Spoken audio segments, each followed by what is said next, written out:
నీవు లోపలికి వచ్చినప్పుడు దీవించబడుదువు, వెలుపలికి వెళ్ళినప్పుడు దీవించబడుదువు.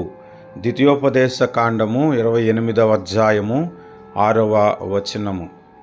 మనము ఇన్ అండ్ అవుట్ దేవుని చేత దీవించబడతామని దేవుని వాక్యము సెలవిస్తున్నది. మనం ఇంట్లోకి వచ్చినప్పుడు, ఇంట్లోంచి బయటికి వెళ్ళినప్పుడు మనము దీవించబడతామని వాక్యము సెలవిస్తున్నది. కనుక ఆ దీవెనలు మనము స్వతంత్రించుకున్నట్లుగా, ఈ వాగ్దానము మన జీవితంలో ఫలించున్నట్లుగా మనం ప్రార్థన చేద్దాము. కృపాసత్య సంపూర్ణుడా, మహిమయు ఘనతయు ప్రభావములకు యోగ్యుడా, కరుణా సంపన్నుడా, కృపాసాగరుడా, నీకు వందనాలు.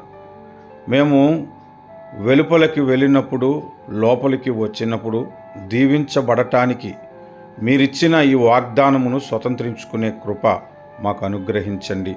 మీ దీవెనలను, ఆశీర్వాదములను సమృద్ధిగా మా ఎడల మీరు చూపించమని మా రక్షకుడు, మీ ప్రియకుమారుడైన యేసుక్రీస్తు వారి శ్రేష్టమైన నామమున ప్రార్థిస్తున్నాము పరమ తండ్రి.